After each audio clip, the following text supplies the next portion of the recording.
Here are my disclosures. The only relevant thing is that everything I'm going to talk about today really isn't any agency approved. So I think to set the stage, I want to kind of review what are AIDS malignancies, since most of the people in the room actually know more about oncology. I need to kind of give a little bit of background on the HIV management, and then really what to do with patients, not only in the individual patient setting, but also in the context of clinical trials.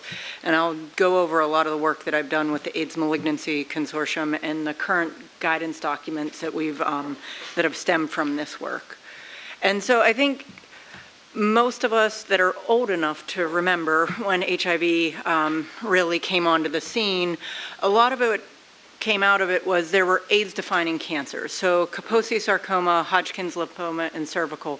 And what all that really means is that if patients were diagnosed with that and an HIV test was done, more than likely there was a higher likelihood that the concomitant comorbidity was there. However, as HIV patients have been treated effectively with antiretrovirals, now pretty much you have a whole host of other non-AIDS defining cancers. And all that means is if you have lung cancer, you don't necessarily have HIV, but you may. And so there's certain trends that we're noticing. And so this is a little bit older of a slide. So it ended in 2005. And what you can see here is that the number of patients with HIV and AIDS has steadily risen. The important item to note here is that the rise has been more in the age of the patient. So patients over 40 years old have started to steadily increase. What has happened is a steady decrease in the AIDS-defining cancers and a steady increase in the non-AIDS defining cancers. And when we think about what types of cancer patients are getting, this was a more recent review of the topic. And on the top A and B, this is by age.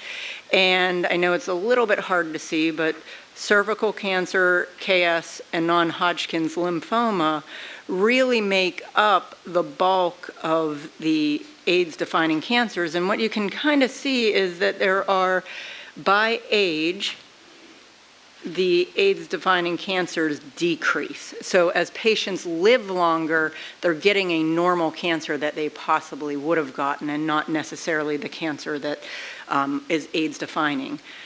When we've always struggled with this in this dilemma of how to treat these patients on when do they get the diagnosis. And so this is when they are HIV at the time of diagnosis of their HIV, what cancers they may have. And if you've noticed, it's a higher proportion of these AIDS-defining cancers.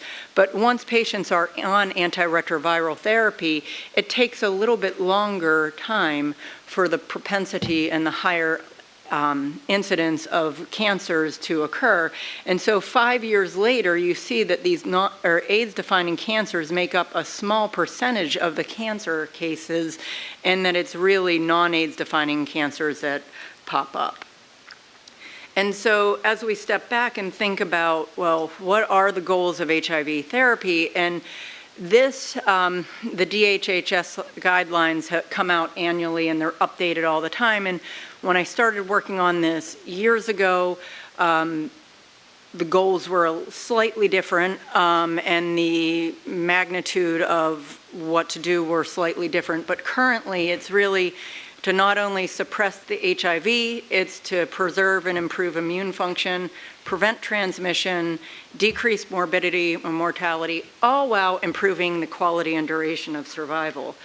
And so it's broken out into developing countries and non-developing countries, and I'll kind of focus more on the developing world.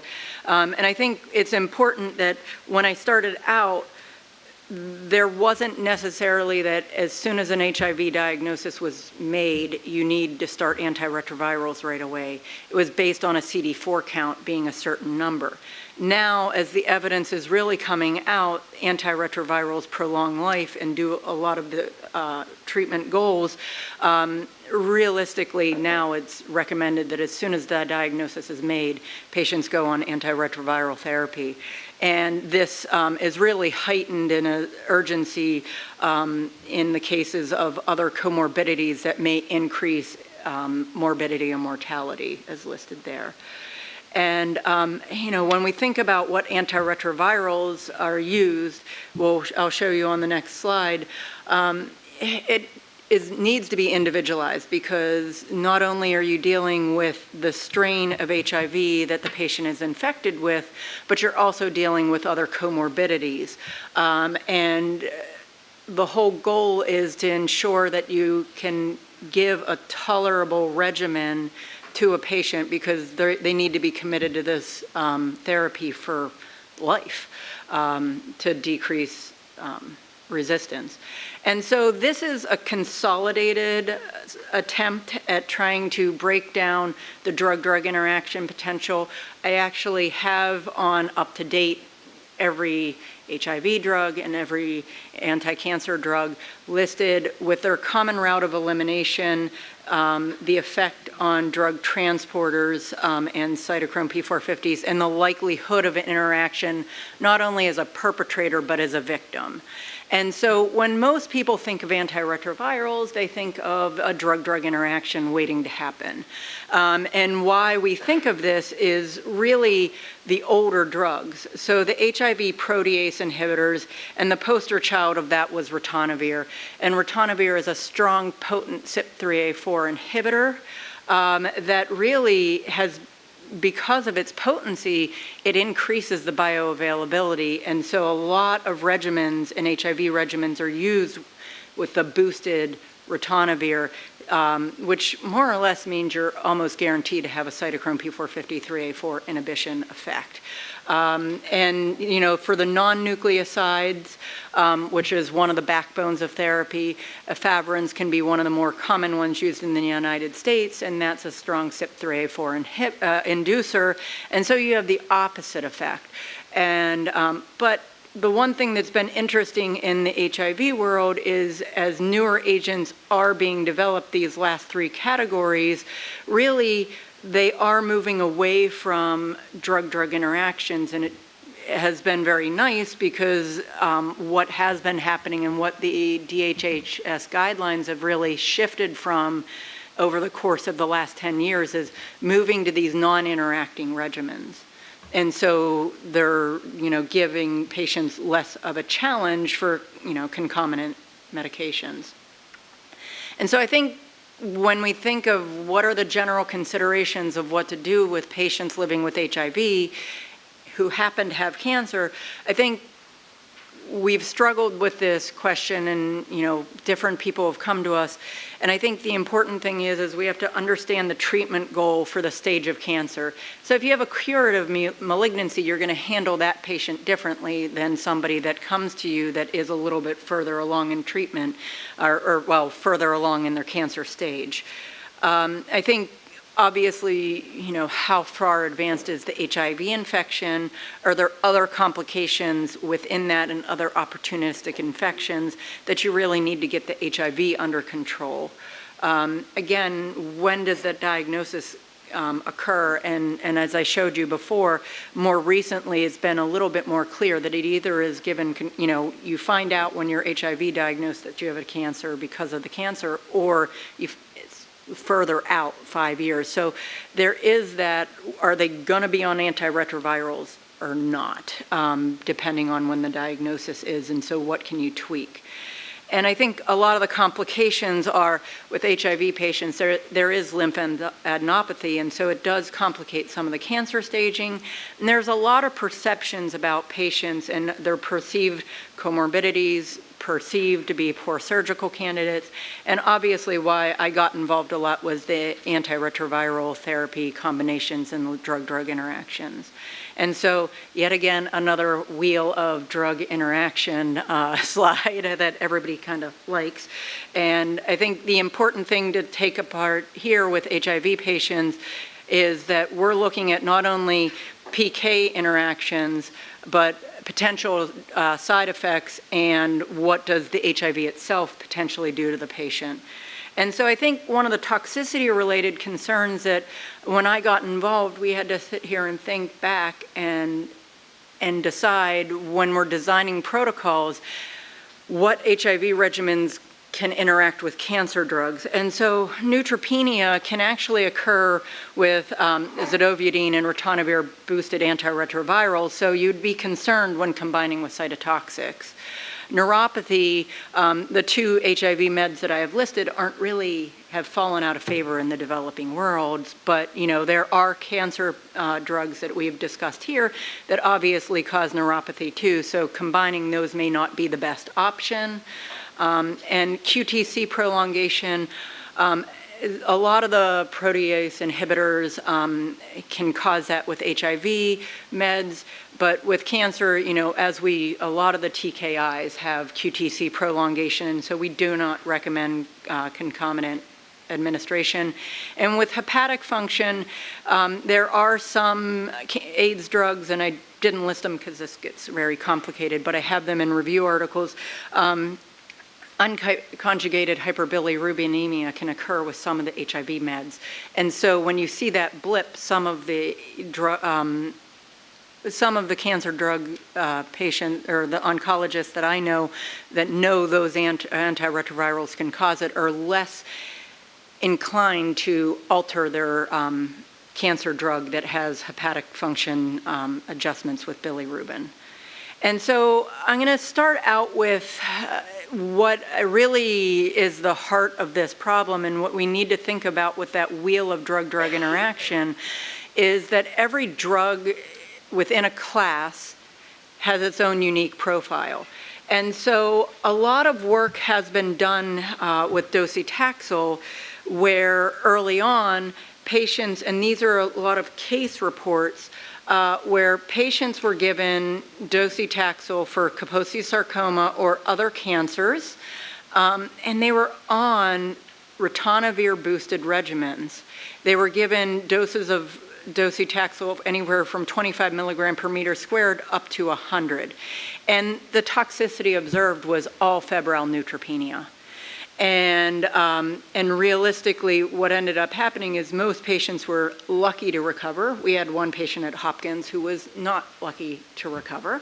And what ended up happening is in 4 out of the 6 case reports, they did away with docetaxel, and that makes sense because docetaxel is pure CYP3A4, where paclitaxel was substituted in 2 cases with success, and it makes sense, again, because as we were shown yesterday, CYP2C8, CYP3A4, so there's an escape route that if CYP3A4 is shut off, at least you can get some elimination of paclitaxel out where docetaxel is shut down.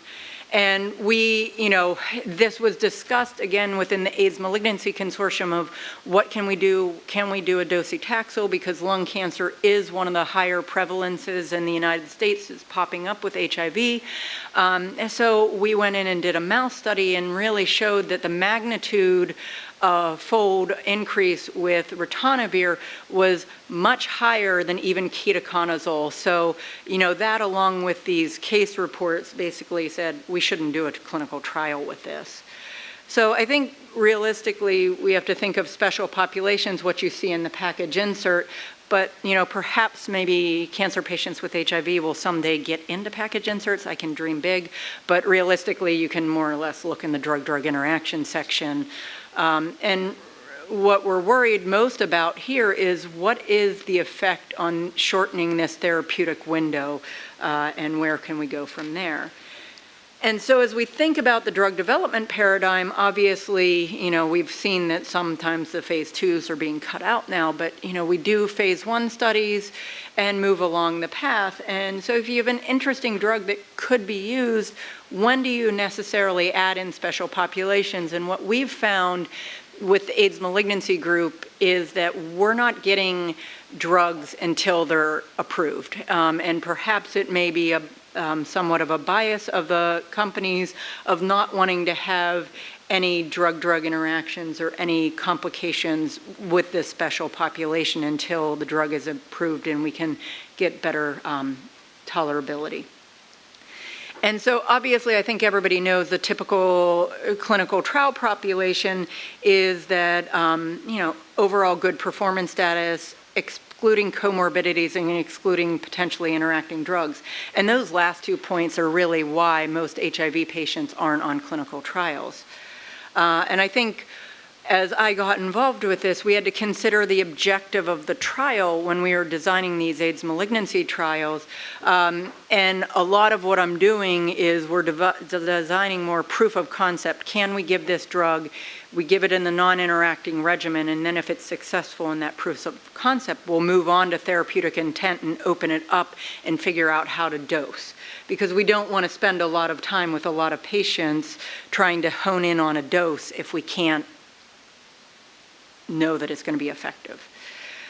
Further considerations, obviously, is there a probable cause for interactions, the likely magnitude, looking for those overlapping toxicities, and what are the reasonable doses, and that's really honing in on those package inserts and looking at the magnitudes and the therapeutic windows on whether or not we should combine drugs. A further consideration is that normally we aren't able to, use those traditional drug-drug interaction designs because most patients are already on the antiretrovirals, and you shouldn't necessarily stop that. If we do it, what we've started to really hone in on is this stratum design where we look at the antiretrovirals, the likelihood of the interaction, and then plop them into whether they're in the inducers, the inhibitors, or the non-interacting arm. The one other important thing to remember is to make sure you exclude the other con meds that may interact. And the one thing that we've really made sure is obviously you want to do no harm, and you want to make sure that there's no interaction from the cancer drug onto the antiretroviral. So we monitor antiretroviral adherence, viral load, and CD4 counts. And so what I'm going to kind of show you is 2 different designs and why I got involved with the AIDS Malignancy Consortium. So the first was the design without stratification, and this happened with rapamycin. And as we all know, rapamycin is an mTOR inhibitor, and it's an extremely exquisite CYP3A4 substrate, which means it's likely to have a drug-drug interaction. And the design of the study was to get to a trough level of 5 to 10 nanograms per mil. And the first patient was on a boosted PI at 2 milligrams per day that they started with, and that trough concentration was almost at 10-fold, or 100-fold higher than it should have been at 200, 40-fold. And so it took a regimen of 0.2 milligrams twice a week to achieve therapeutic range. Obviously got some response, but it took a lot of tweaking that all the patients with boosted ritonavir, we ended up starting them out on a twice-a-week regimen, and some patients even went further down in their dosing. It was a struggle to get them in that trough range. They were all higher, where efavirenz, you could give a little bit higher of a dose. Some patients actually went lower, which again doesn't make sense, and we needed to go back into all their con meds. But again, this really pointed into the AIDS malignancy group needing a clin pharm person involved, which is when I started getting involved. I mean, we were happy that yes, it was working, there were stable diseases, partial responses, and there was an effect of the drug, but it wasn't a rock star study.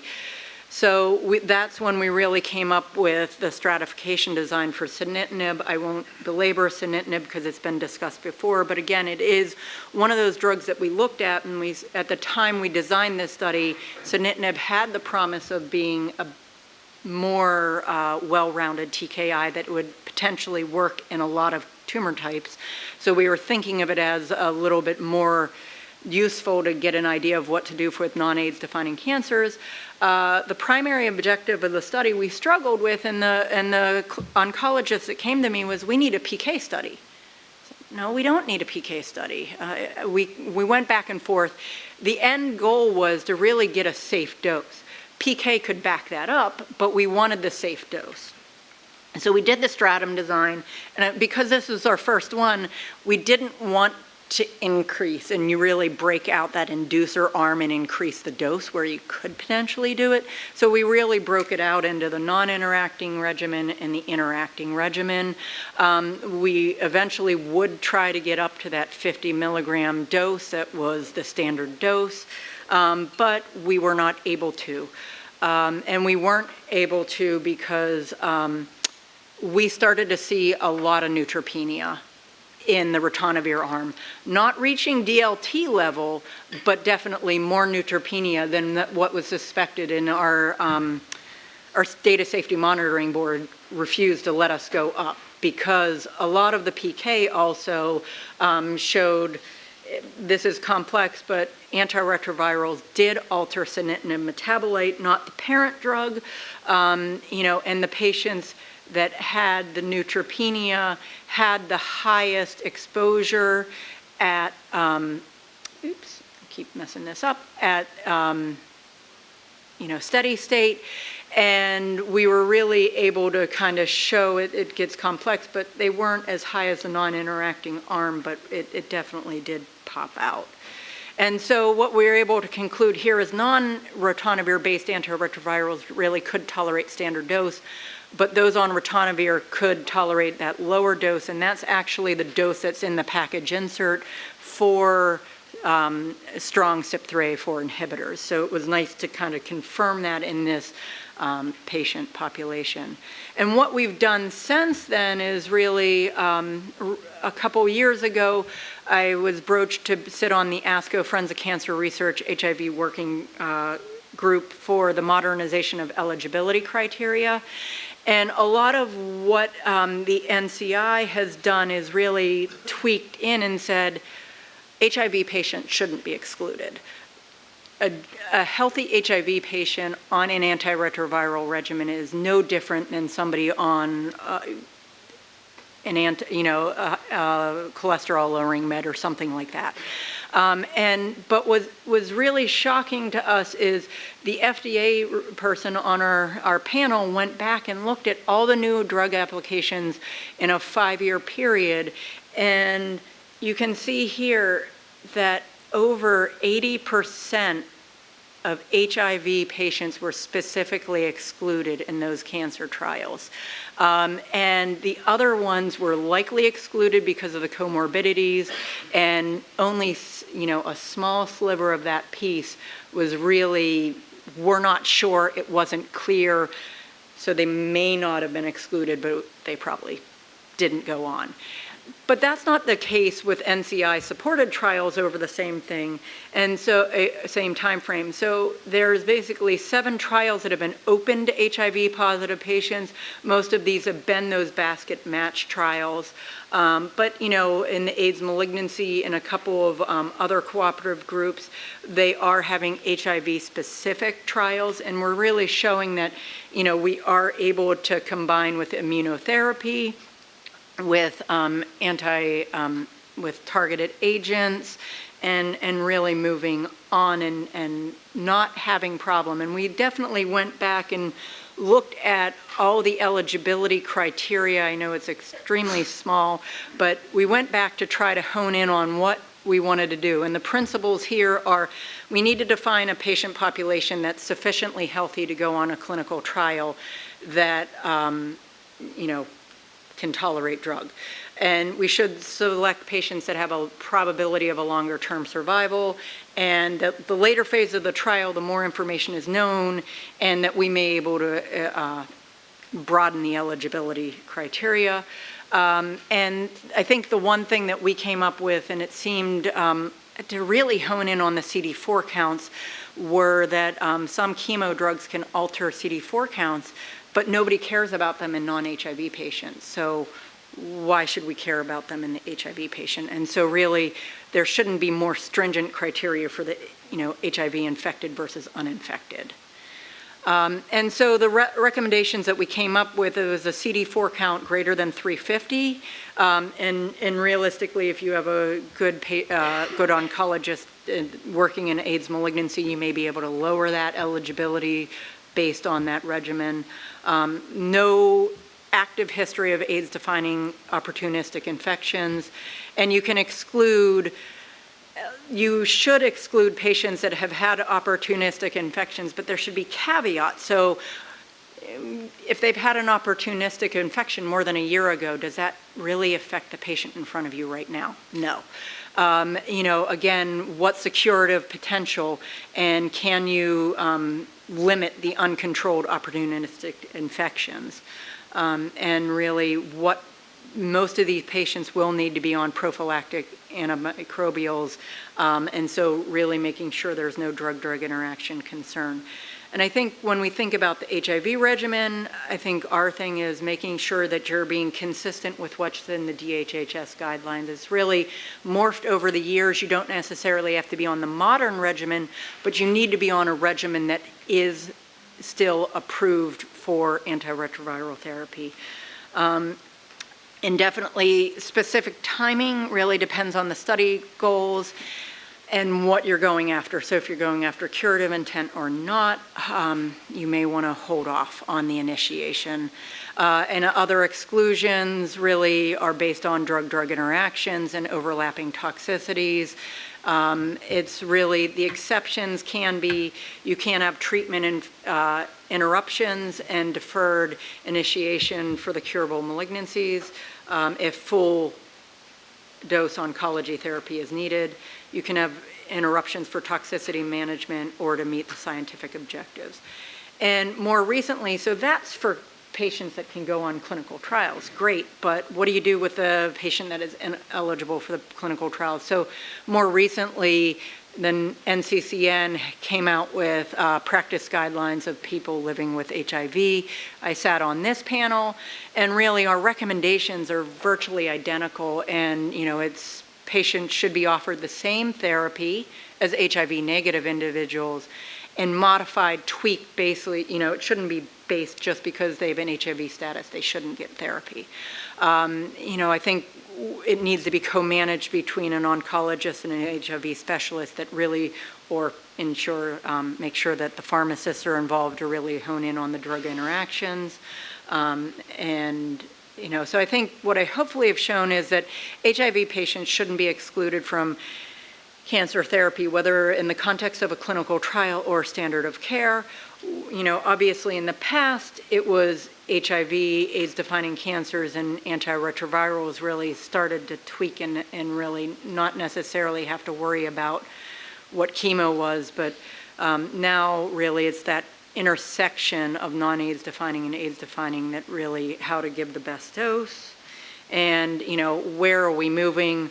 Who knows? I mean, can we really individualize in a small number of patients in such a small cohort? So, I guess, any questions?